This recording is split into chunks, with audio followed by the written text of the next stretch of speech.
Alright, what's going on everybody? Welcome back to another video. Today we're back in some MX Simulator, and I saw recently on on my YouTube notifications that somebody commented on my how to whip video that I made a while ago. Just normal whip for a settings, kind of like a setup and settings video for you guys. So here you guys go. This is the time.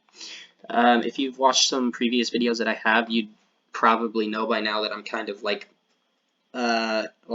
doing like whips and flips in MX Simulator. I'm not really like a huge racer. I kind of just, go free ride on tracks and like throw whips, have fun, and just not really race, but kind of just enjoy the game and like mess around.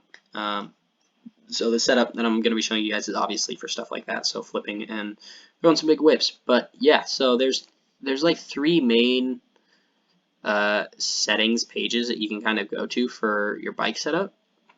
So when you get in the game, it obviously brings you to this screen right here, which you can get back to just by pressing escape. It has new race, playback race, point series, time trial, registration key, all that stuff. What you're going to do is you're going to go to bike setup right here. You're going to click on it, and it brings all this stuff. These things right here aren't super important because it's just like riding gear and helmet and bike graphics that I use, which if you want your kind of gear, then you'd go onto MX Simulator forums. You'd go find it and use the setup that you'd want to use. So none of this is really important. It'll all say default when you first get into the game. But bike and number, again, not super important. You can customize this for your own personal name and number. And yeah, so this is the stuff that's pretty important right here. So this is what I'll go over. So stability, I have running at 0 just because like it starts you out at like 100 at first, and you don't really want that. You want it to be just down at 0. Because there's another setting that you can change to advanced stability that I'll talk about that kind of helps with that. So stability is at 0. My auto clutch RPMs is at 5,000. The torque for the front, the braking torque is at 400. The rear braking torque is at 500. And the max dab speed is at 45. Arcade physics, turn these off because that's what you're going to get the same experience with people that are on YouTube making videos and everything. If you have arcade physics on, you're going to think you're just ripping at the game, and then you're going to turn it off and you're going to absolutely suck. So make sure arcade physics are off when you first start playing the game, because I unfortunately made that mistake when I first started playing, and I was not happy about it. But then front brake I have on anti-lock, so it doesn't lock out right as I click the button. So anti-lock will gradually make your wheel go slower rather than just fully lock it out like normal. Rear brake I have on normal just because I do like slide whips and oppo whips and things, and I don't really use the rear brake to slow down into corners, so I just have that on normal. Stop wheelies I have on no because for flips and like freestyle and stuff, you want to get the pop off the lip that you need, and if you have stop wheelies on, then it will not let you get that pop. So I have that as off. Automatic shifting I also have off because flips and stuff, you want to be in the right gear that you want, and also, if you just want like a realistic kind of experience in the game where you actually have to shift and stuff, then I'd suggest having this on no or having it off. And then dab when stopped, I have on yes. I imagine you just fall over if this was on no, but I have no idea.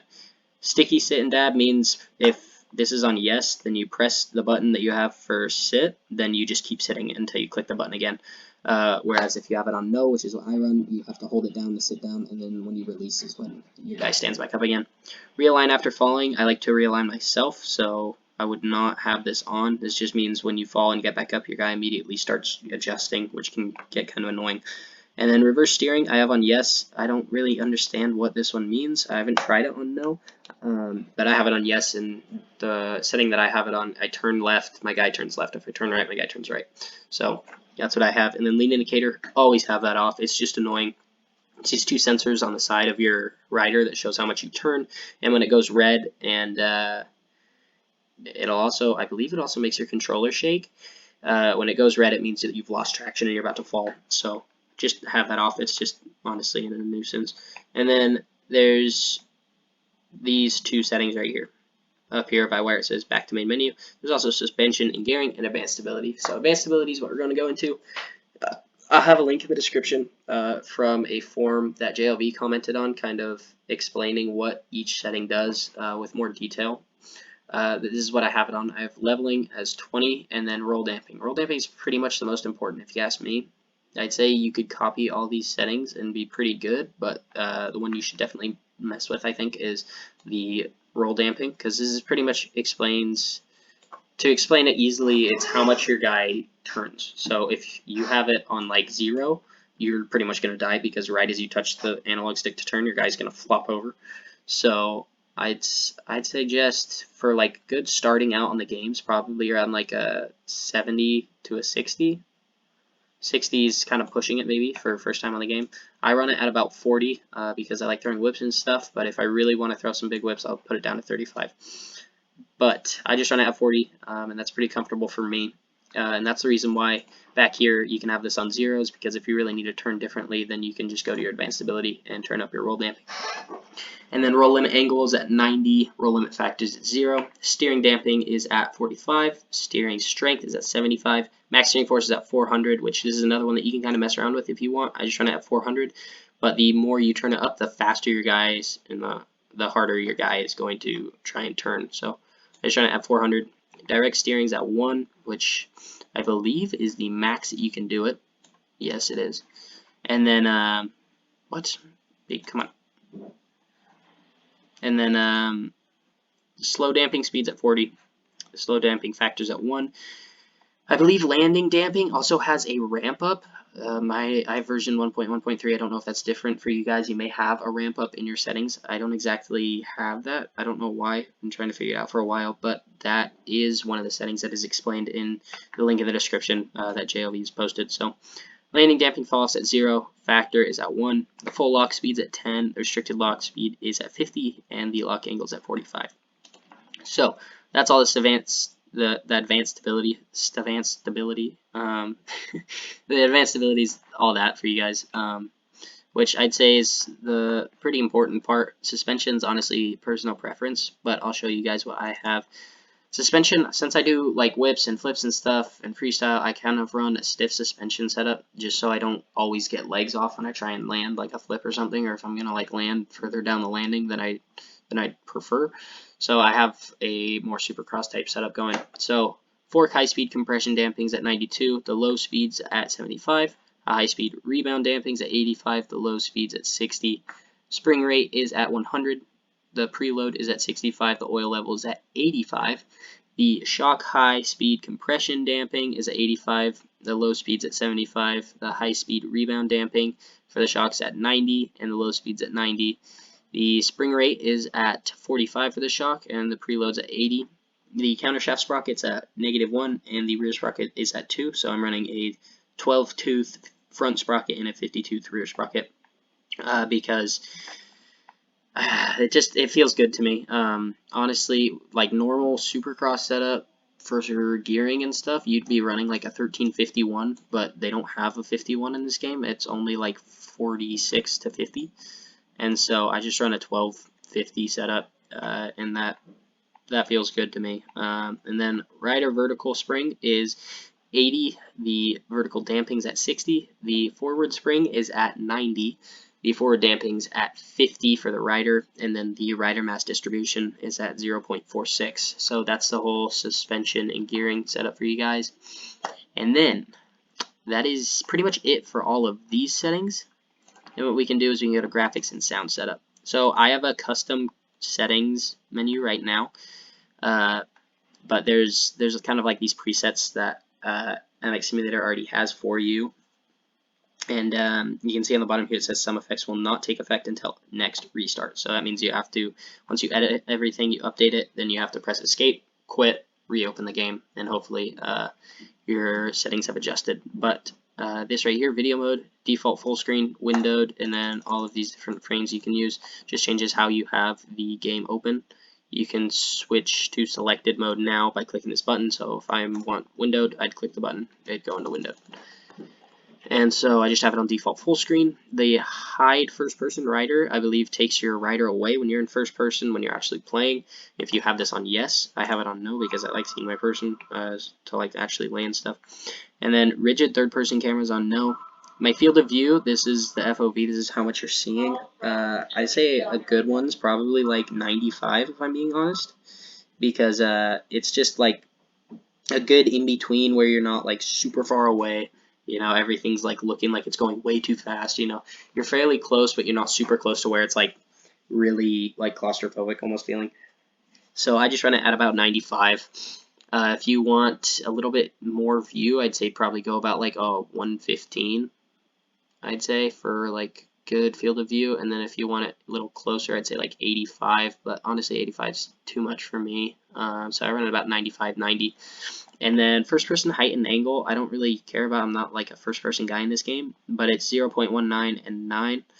And then third person height and distance is the important one for me, which I have running at 5 and 11. And then volume's at 5, and the competitive volume's only at 3, because I don't want to hear everyone, on the rev limiter on the gate. So, yeah. And then you have advanced graphics setup, where it's a ground geometric detail, which is at 70. The ground texture levels is at 0. The ground texture resolution's at 128 by 128. I run this fairly low. There's a lot of different settings that you can use.